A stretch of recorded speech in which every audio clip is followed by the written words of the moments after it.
안녕하세요. 맹꽁이 여사 시간입니다. 옛날 생각나는 게 한 가지 또 있어요. 아버지가 20리 장을 걸어서 다니셨거든요. 장에 가시면은 다른 건 안 사오시고 꼭 껌을 사오셨어요. 껌이 제일 오래 먹으니까. 그래가지고 껌을 사오시면은 음, 저기 아버지가 대문 저 아래 한 200m 전에 오시면은 그렇게 헛기침을 하고 들어오셔요. 하고 그러면은 이제 자녀들이 쭉 이제 대문 앞에 나가가지고 아버지 장에 다녀오셨습니까? 이렇게 하면서 이렇게 다 인사를 해요. 그러면 아버지가 이제 껌을 그렇게 하나씩 다 줬어요. 하나씩 다 주면은 그걸 씹고 그걸 이제 다음 장날까지 씹어야 돼요. 5일장이잖아요, 시골은. 매일 그리에 그 껌을 이제 이렇게 씹고 또 씹고 저녁에 되면은 그 벼른박에다가 딱딱 붙여놔요. 그렇게 우리 형제가 구남매였습니다. 구남매인데 위에 언니 오빠들은 다 도시로 다 나가고 밑에 동생들하고 제가 8번째였어요. 저하고 제 동생하고 이제 위에 오빠하고 또 우리 큰 조카도 있었어요. 큰 조카도 같이 살았어요. 그러면 이제 번호를 다 이렇게 벼른박에다 써놓고 그 밑에다가 껌을 붙이는 거예요. 그래가지고 이제 아침에 일어나면은 그 껌을 떼어서 또 씹어요. 씹고 산에 가면 송진 있지요. 송진이 향긋하고 맛있어요. 그 송진을 따가지고 껌하고 같이 섞어가지고 씹으면은 일주일쯤 되면은 그게 아주 그냥 굉장히 이제 커지는 거예요. 눈가 살짝만하게. 그래가지고 아버지가 또 이제 장에 가셔서 또 이제 껌을 사오시면은 이제 씹었던 거 버리고 또 새로운 껌을 또 그렇게 씹고 우리들이 어렸을 때는 전부 다 그런 식으로 껌을 씹었어요. 그냥 잠깐 씹고 버리는 그런 친구들은 없었어요. 전부 다 벼룩박에다 붙여놨다가 그렇게 씹곤 했답니다. 그게 진짜 옛 추억입니다. 그런 것도. 지금은 애들을 얘기하면 상상을 못하는 일이겠지요. 그런 추억도 한 토막 얘기했습니다. 그리고 구독과 좋아요를 해주신다면 저한테는 큰 힘이 될 것 같습니다. 일기를 또 기록을 읽어보겠습니다. 큰 며느리집 친정 방문. 우리 며느리를 이렇게 맞아들이고 이제 임신하고 친정에 가고 싶다 그래가지고 이제 친정에 저도 이제 같이 갔어요. 아들이 직장에 다니니까 며느리는 더 있다 오고 싶고 아들은 이제 휴가 내고 간 거니까는 한 2, 3일 정도 있다가 이렇게 오려고 이렇게 간 거예요. 저는 그날 와야 되고 또. 그래서 이제 간 또 이야기를 또 적었습니다. 9월 4일입니다. 2011년 9월 4일 날 아들과 함께 며느리 친정집을 방문했다. 며느리는 열흘 정도 더 있고 싶다고 해서 더 쉬다 이렇게 오기로 했다. 친정은 장성이었다. 저는 장성은 처음 가보고 정말 굉장히 멀었다. 승용차로 100km 이상을 달렸어도 4시간 이상이 걸렸었다. 그곳은 내장산 가는 길이라서 가로수들이 양쪽으로 잘 가꾸어져 있었고 봄에 오면 벚꽃이 활짝 피어서 정말 좋다고 한다. 도착을 하니까 사돈 내외분이 반갑게 맞아주신다.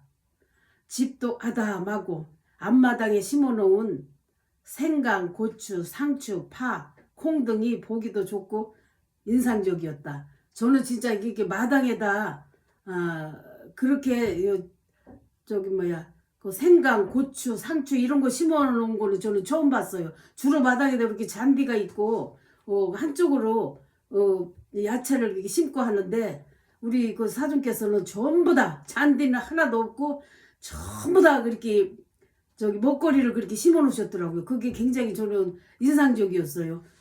고추도 심었는데 얼마나 고추가 많이 이렇게 열렸는지 진짜 보기가 좋더라고요. 다른 사람들은 대부분 마당에다 꽃을 심곤 하는데 우리 사돈께서는 빈틈없이 먹을 수 있는 것들을 심어 놓으셨다. 한눈에 봐도 알뜰한 우리 사돈임을 알아볼 수가 있었다. 또 장작을 가지런히 쌓아놓은 모습은 인상적이었다. 그 다음에는 장작을 그렇게 다 이렇게 쪼개가지고 아주 그냥 산더미처럼 싸서 쭉 뭐 포장 같은 걸로 이렇게 비 맞지 않게 이렇게 덮어 놓으셨는데 그런 것도 저는 굉장히 좀 인상적이더라고요. 박가사돈께서도 부지런하시고 가정을 위해 수고하신 증거였다. 대문 옆에 큰 개 한 쌍도 보니까 좋았다. 대문 옆에 아주 그냥 큰 진돗개 같이 덩치가 큰 개 이렇게 두 마리가 있더라고요. 덩치는 굉장히 컸지만 어찌나 순한지 꼭 사돈 내여분 같았다. 사돈이 온다고 음식 준비를 어찌나 많이 하셨는지 감자탕과 불고기, 시골에서 직접 캐온 각종 나물들, 식혜까지 준비해 주셨다. 모든 반찬이 맛있고 정성이 많이 들어간 그런 반찬이었다. 정말 송구하고 감사하게 먹었다. 밥을 먹고 집안을 둘러보니 사돈께서 깔끔하고 정리정돈 정갈함에 혀를 내둘렀다.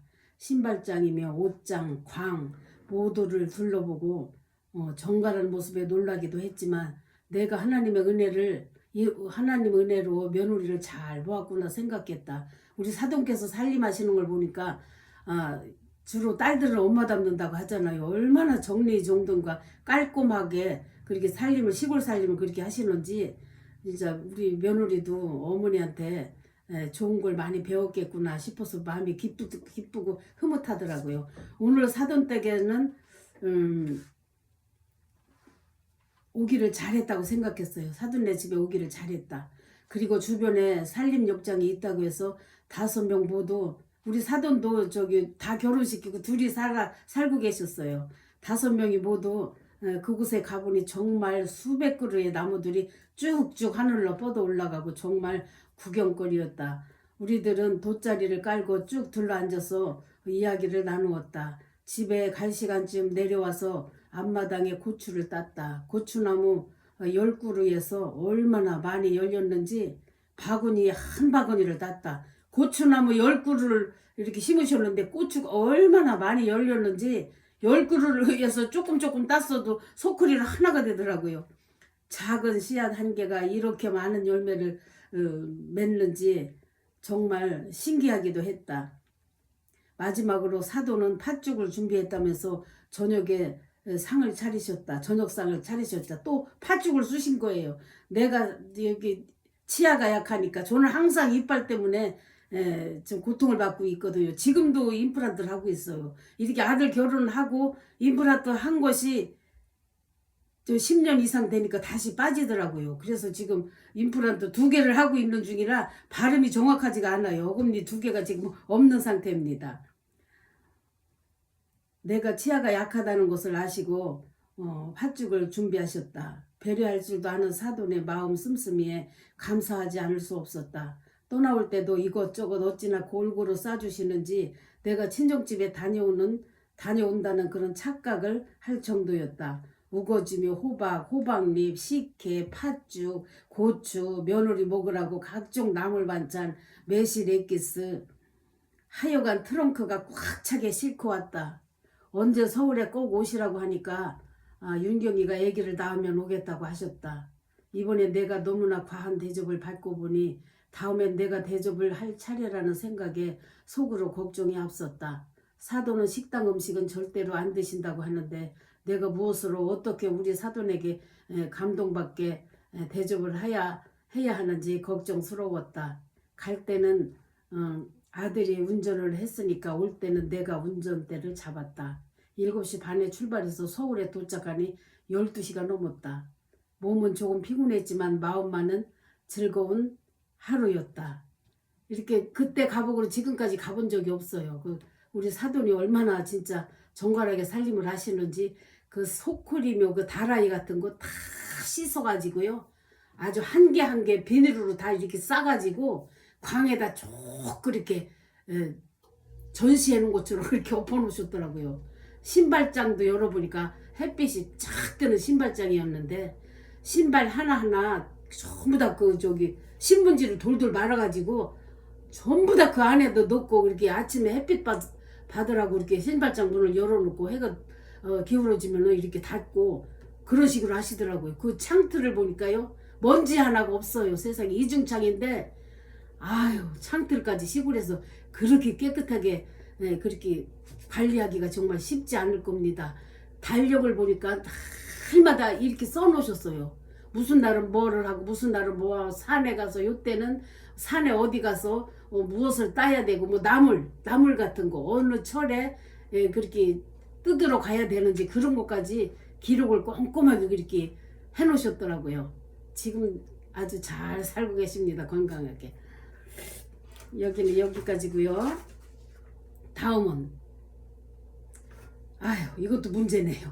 변해도 너무 변한 내 아들. 추석 전날이었다. 추석 명절이라 올해는 비가 너무 많이 와서 모든 물가가 비싸다고 야단들이다. 어저께 아들 며느리와 시장에 가서 단옥마트에 가서 추석에 필요한 물건을 샀다. 올 추석에는 특별히 공동체 가족들과 추석을 보낼 계획으로 애들 좋아하는 곳으로 준비했다. 공동체 애들이란 우리 그 작은 아들이 그 남자애들 한 20여 명과 산다고 그랬잖아요. 항상 그 명절에는 음식을 해서 거기 공동체 가져가서 그 아이들과 같이 휴가 연휴를 즐기고 왔어요. 제가 지금은 이제 그런 사역에서 나왔지만 그 아들이 그런 일을 할 때는 항상 명절 때마다 제가 명절 음식을 애들하고 같이 만들어서 먹고 그렇게 놀다 오고 했었습니다.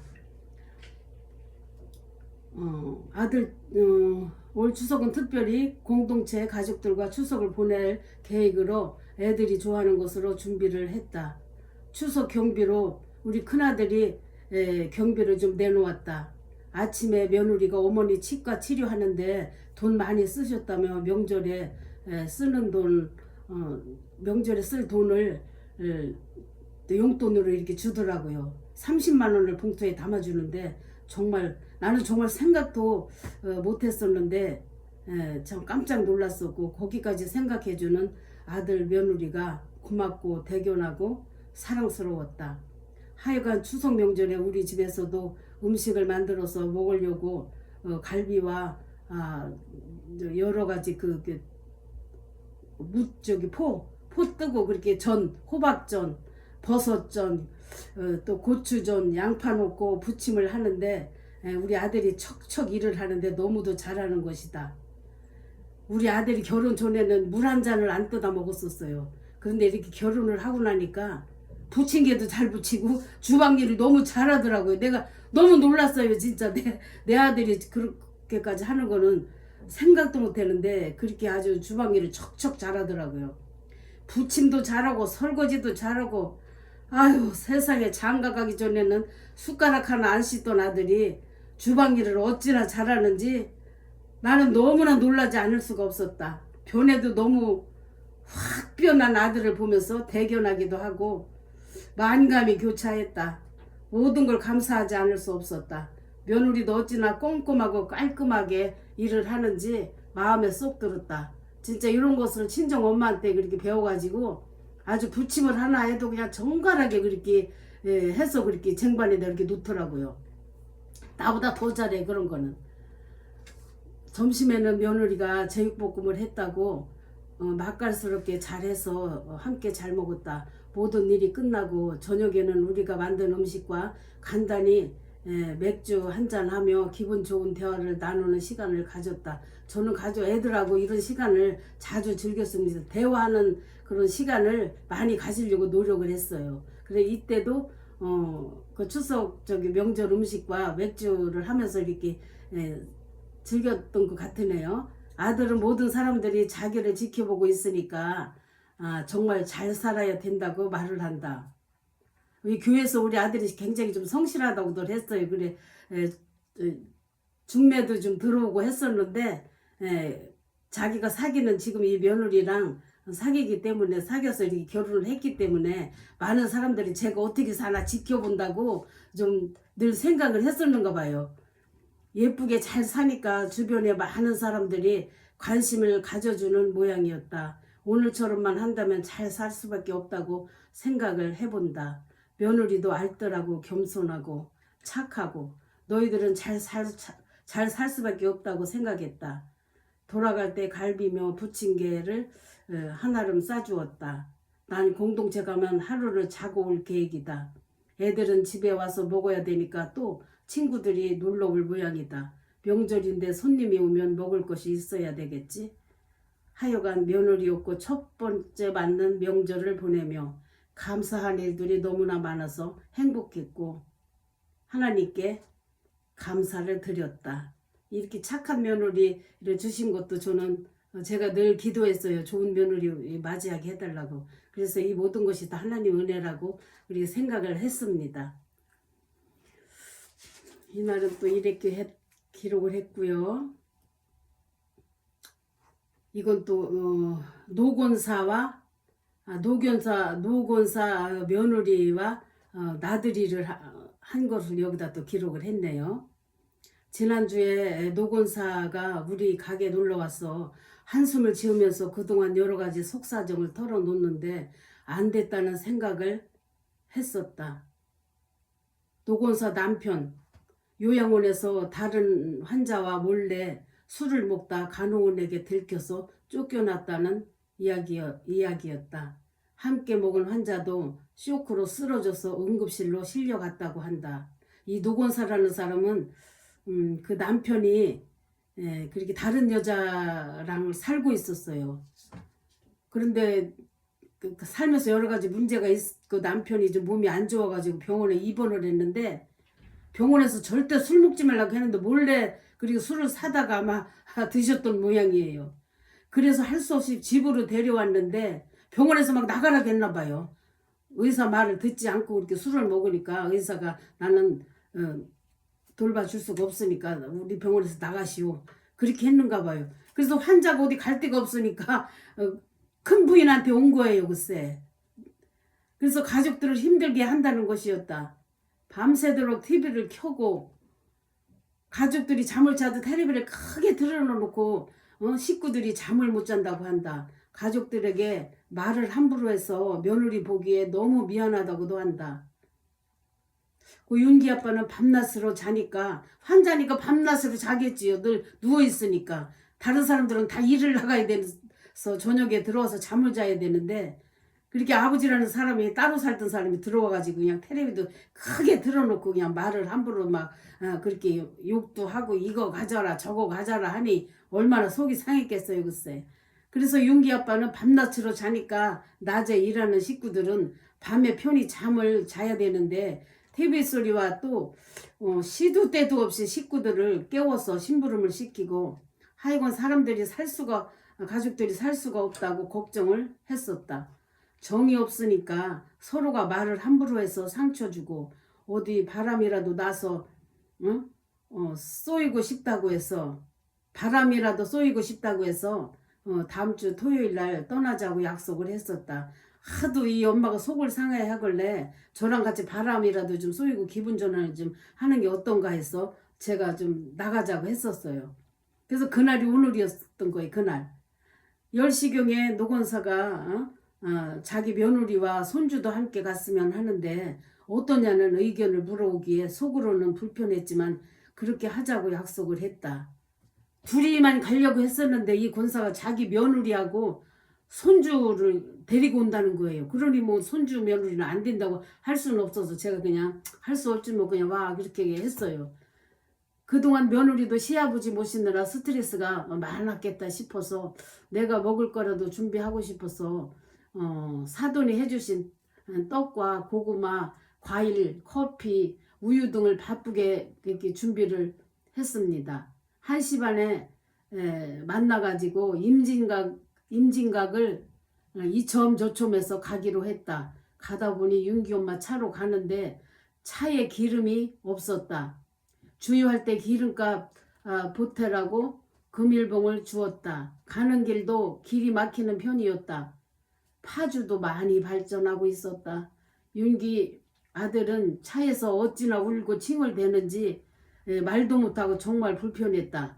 아우, 그래 지금 이거 글을 읽으니까 생각이 나네요.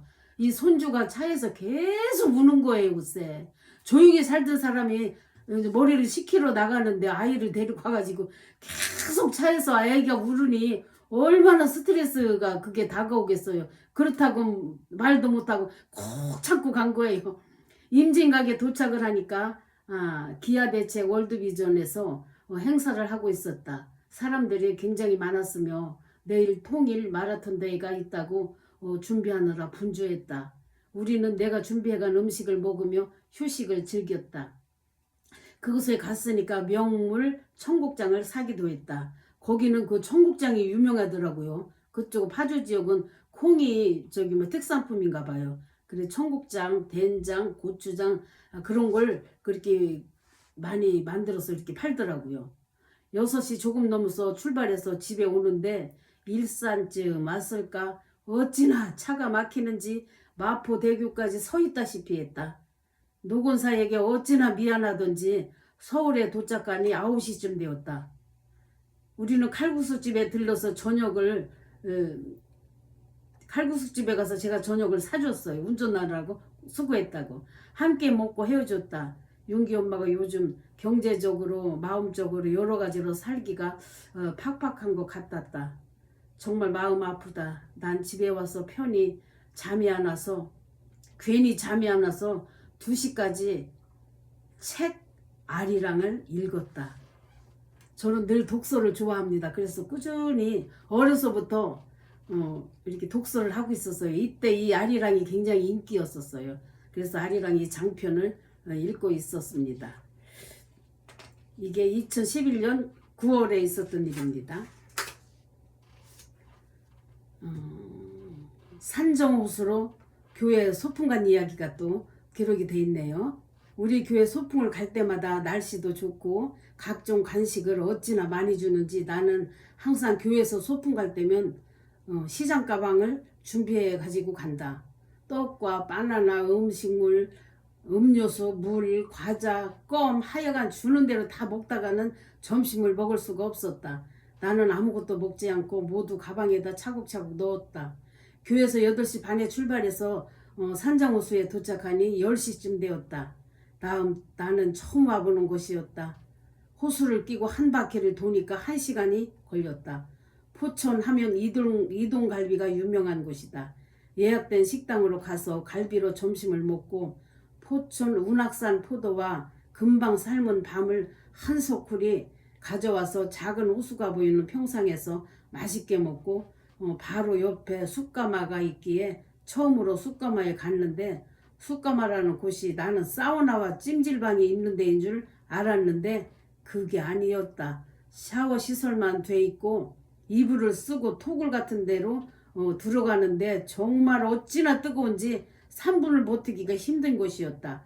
그곳에서 땀을 내면 몸에 좋다고 하니까 고통스럽지만 꾹 참고 했다. 또 자주 올 수도 없는 곳이고 열심히 찜질을 했다. 시설은 열악한 편이었지만 새로운 체험을 한 것이다. 찜질도 잘하고 3시 40분쯤에 출발해서 교회에 도착하니까 6시쯤 되었다. 언제나 포천에서 서울 오는 길은 교통 정체가 심한 길이다.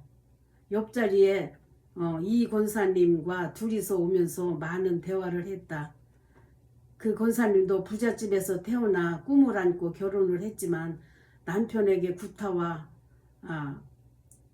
무능, 남편이 때리면서도 무능했다고 하더라고요. 외도를 견디다 못해 이혼하고 2 자녀와 셋이서 살고 있다.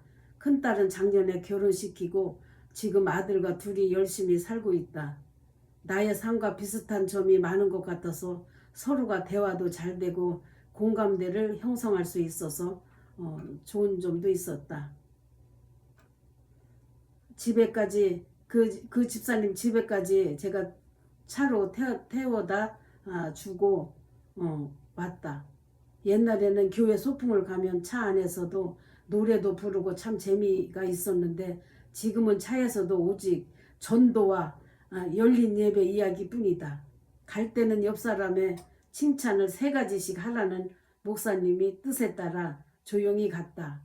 올 때는 모두가 잠을 자면서 오고 뭔가 밋밋하면서도 허전한 것 같아서 좀 아쉬움도 없지는 않았다.